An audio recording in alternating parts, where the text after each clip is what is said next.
52 weeks, a full year. Today, it's officially the full first year of the Messy Middle podcast.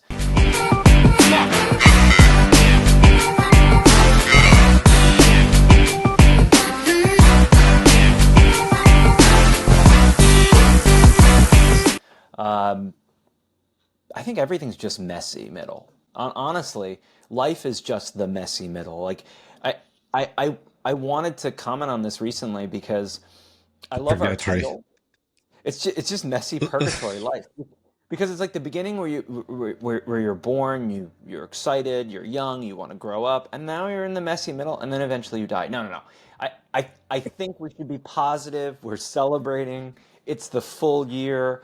We kind of want to do like a little bit of a reflection in this episode, and want to thank our 100 subscribers that we Oh my God. have. Yay! Just a couple days before which we got without birthday. being like all these other very more successful, podcasts where every time it's like, please like, comment, and No paid subscribe. ads. We never ask No anyone paid to ads. subscribe. Our I'm only surprised. sponsor is I'm Riverside. surprised we got 100 people. Yeah, I know. Kidding, That's cool. we're not a No, sponsor. Yeah, sure. Teddy, So today how- we'll be talking about our lesson learned. I guess like what's the Yeah. one or two key points we get from that year. Yeah, And I also want to see like lessons learned, one or two from each of us, because we're going to make this a quick one for you guys. But I also want to ask the three of us, like, from the last year till now, do you think our communication skills have gotten better? Have they gotten worse? Sort of like what, outside of what we've learned from reflections of the post-exit founder journey in the messy middle and doing this, also personally, not entirely business related. So let's start with Teddy. Come on, Teddy, you're the one. Let me think. I wasn't prepared for this. Thought That's we're why gonna we put you on celebrate the and drink spot. and do confetti and stuff. No, but like I feel in a much better spot personally compared to last year in many aspects, mainly because I pay more attention and I'm more structured in terms of the things I'm doing every day. Have like a schedule, predefined set of things that I do. And I think the contribution of Messy Middle to that is just the consistency, because we've been doing this every week for the last year. So it seems that having one thing that keeps you accountable reflects in other aspects of your life, and you start, at least for me, being more accountable in other aspects. So I think that's probably one of the biggest, I would say, benefits. Now for the podcast itself, I feel like I have not given, or in general, I have, like, the three of us, we have not given like the best of what we can do, because every week it seems that we kind of want to get over it quickly. It's not like we're putting a lot of effort, and that goes back to what Frank mentioned about the subscribers, which is we're not really pushing this. It's just, it feels effortless, but then it's a little bit of effort. So I think we could have done better in that regard, meaning maybe have more structure around how we do the podcast, having more fixed, I don't know, time frame or duration of the episodes, or how often we have guests. So like on that side, I think we could have done better job for sure. yeah, we can have a format for V2 maybe, and agree with something like that. I agree. Yeah. Then the messy middle journey for me, I don't know. It's hard to say. I mean, I made huge progress on multiple fronts for sure. Am I out of the messy middle? Definitely no. Do I see the sort of end of it? Maybe there's potential on a couple different fronts for sure. But I'm afraid that I have not really approached this with a structure. I know we talked about potentially having this messy middle canvas where we can address specific areas, and that's how we sort of started actually doing this podcast, with different parts of this journey as steps. In fact, we call our episodes steps, but I don't think we ever documented that. So I feel like that's another aspect that would have been helpful. So I can see the end of it, but I don't quite know how I've gotten there. If that makes sense. So these are probably the three bigger sort of takeaways and things that I can top of my mind think about it now. What do you guys think? Frank? Yeah, no, I I can give a preview into the notes because I do work on that blog post on the structure of messy middle. To me, a good parallel would be the same as when you're unemployed. It's the equivalent of an employment for founders, and I would say part of a lesson learned I have, and you know, that's going to be part of, I guess, that model we can share. It's a good idea to build up a tiny bubble of friends who are like you in between, which is what we've been doing, and I think that alone, outside of a podcast, has been useful. So to me, that would be one of my lessons. The other one also, I'll try to address, and I'm trying to find a way to better word it or explain it, is of course there are as many messy middle as there are type of entrepreneurs. I guess you can categorize them.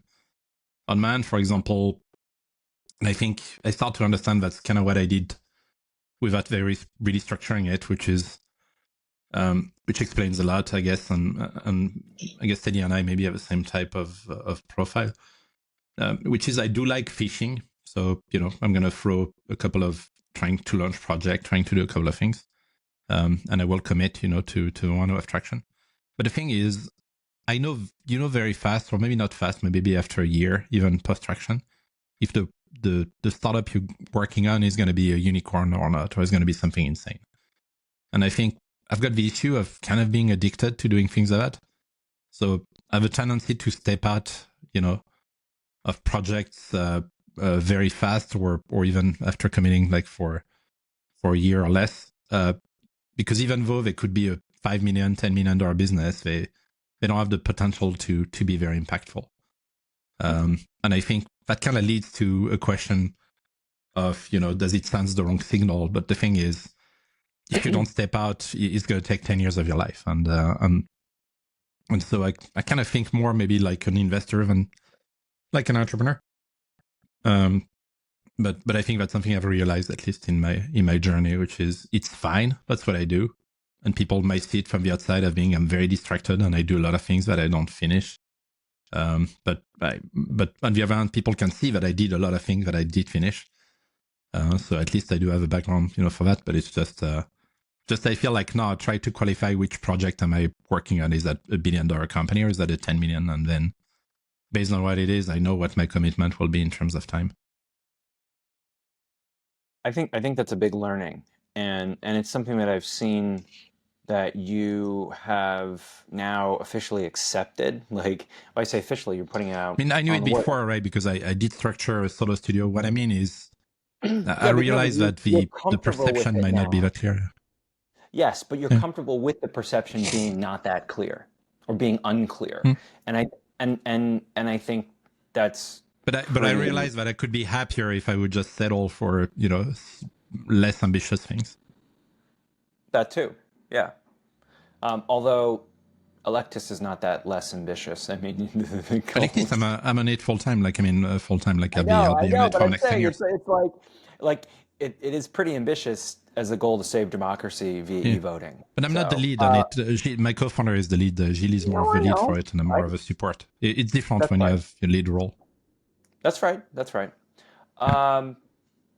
So for me, I think if I look at the podcast itself, it's nice to have the consistency. I agree with Teddy.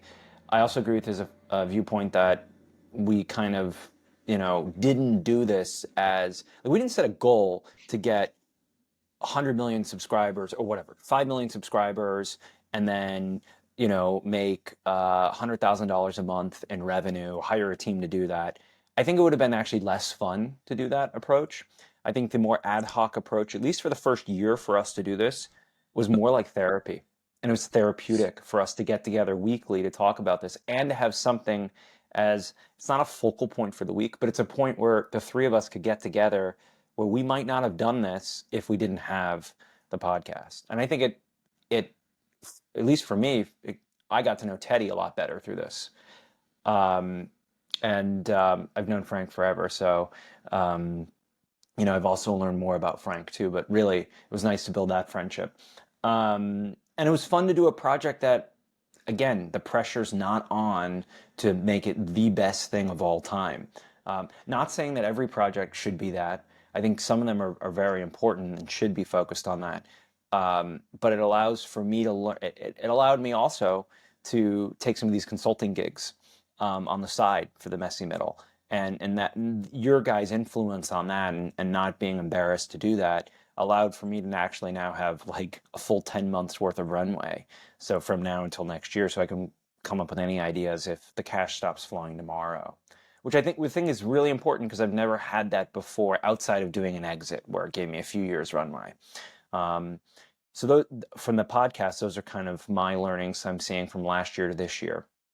I also have less anxiety this it's October 29th, but like heading into this November outside of the election, but less anxiety personally of really where to go and who to be and what to work on next. I think directly because of the podcast, but also because of my learnings in this current messy middle. I didn't think there was anything new I could learn in the third, fourth, or whatever fifth messy middle that I was in, but I did. And it's not over, right? I keep saying it's a continuation, and I think it is continual. And from the business side, I think it's taking a step back and not rushing into the next thing, because I do know that I like to work on things that have multi-billion-dollar opportunities, because my strength is raising hundreds of millions of dollars. And if I'm good at that, I should only focus on the opportunities that could have those largest outcomes. Because if not, it's the same exact process to raise $100,000 for Tectalia or $300 million for the SPAC. It's the exact same process. Now, of course, the actual details are different, but the macro is the same. So like that's how I feel like today on it. And if I were to like give us a hard time in the podcast, I'd say, yeah, we should professionalize it more. We should have like a strict schedule. But that requires investment of capital and time, and we have to decide, is that something we want to do? And I think we're at that inflection point at the end of this year. So that's my feeling on it all. Yeah, certainly. I'm struggling with, I know you said it's more therapeutic for us, and it was like this whole year. Sometimes it feels like Hopefully a it was chore. for Then other people too, but Yeah, exactly. Not just for us. The idea is for our audience as well, who is listening, to say like, I've had this experience too. yeah, you're not alone. yeah, I'm not sure. We have to we need a way to figure this out. If like, what's the general pulse of these 10 people who are constantly watching our videos, or 1,000 other shorts, whatever. Like, people comment out on some of those. I think we need to listen to them more. But like, again, personally, it's been therapeutic for sure. It feels like a chore sometimes, but then it's after the recording, I feel much better. I think we talked about this. What I'm struggling with is on one side, not having to have a structure or a boss, and then you just do it and we just talk about versus stuff, versus having a structure and being actually forced to do it when we say invest more time or more money, and we sort of put together goals that we want to achieve. So I'm not sure if like what's the right thing. I'm struggling with personally to pick that side where it's, yes, let's keep doing this in a relaxed atmosphere. We chat about a bunch of things, sometimes more, sometimes less, whatever. Or we put a structure and then we take it to the next level if there's something like that. I think what the next level requires. What do you guys feel about that? Like, well, I think the next level requires someone else, because the three of us are not going to spend the time to go find people to speak, to manage the YouTube channel. It needs a producer if you really want to go that far. And I'm sure if we look in our network, we can find a producer. You know, we have our wonderful team in Macedonia that does things, but it has to be somebody who actually would want to professionalize something like this. And that requires their investment of time and our investment of money. And the real question is, what's the goal? I think as I said with Tectalia, and how I feel at Tectalia 5 years, I feel I've achieved the goal. I feel like we've achieved our first goal with this, which was, let's do, 52 weeks of this. Yeah. And how many episodes do we have in total? 52? or is it like 53 now? It's 52, right? 52 episodes, yeah. Exactly. Okay. So This is the 52nd. and Frank's best friend J Cal said that you have to do 100 podcasts in order to see if people actually give a shit or not. I don't necessarily know if I agree with that in this day and age, but 100 podcasts means we'd have to do another full year of this, which is a lot. So I think we really should just see like what the next level could be and what those future goals are. And if you put us on the spot now, I don't think we can answer them other than let's see. I mean, I could make some Yeah. up. Frank, and then we wanted to keep this short. So Frank, what do you think? And then we'll do a quote. And maybe this episode we all share one quote each. I don't know. Sounds like too many quotes. You shared two quotes last week, okay? Yeah, that's why I'm done. We can do quote roulette if you want. But no, I mean, what I think is the AI is going to definitely change how these things are. And so what I love is we have 1 year of content, which very soon we'll just be able to feed to an AI, to synthesize all our conversation. So to me, content is what matters more than views now. Because if, you can extract that content and make it awesome, I'm sure within the next 3 years with like 5 clicks. So I'm going to hope for the lazy way where we don't have to invest more time and we can keep building content and we can keep being thoughtful, maybe posing ourselves and just extracting a little bit of thing, and why not introducing some loose format. But I think that's enough. I'd be happy to keep doing it that way. Anything more, I'm like, I know I cannot commit because it takes too much time and it doesn't fit this is going to be a unicorn thesis. So to me, I treat it more as like it's useful to the community. It's going to be amazing with AI, and I would. To me, it's more important to go in the long time than to go for I guess the volume. So, but that's me, I guess. So, we should get some quotes because we have a lot to talk about. Yes. Yeah. If I have one, like the simplest one, which I always think about, it's. Let me just find the Roman, how they say it. So it says, Audentes fortuna iuvat. I don't know if I pronounced that correctly, but it means fortune favors the bold, and it's a very known quote. But it's been with me, and it really helps me in like many situations where I know I have to take the risk because that's the only way. Frank, what's your quote? To me, it's the same as, again, like I like the idea of saying we live in the best world possible. It's a good reminder that we live in an optimum. So, we, wherever we are now, to me, is the best place we can be. Even if it sucks.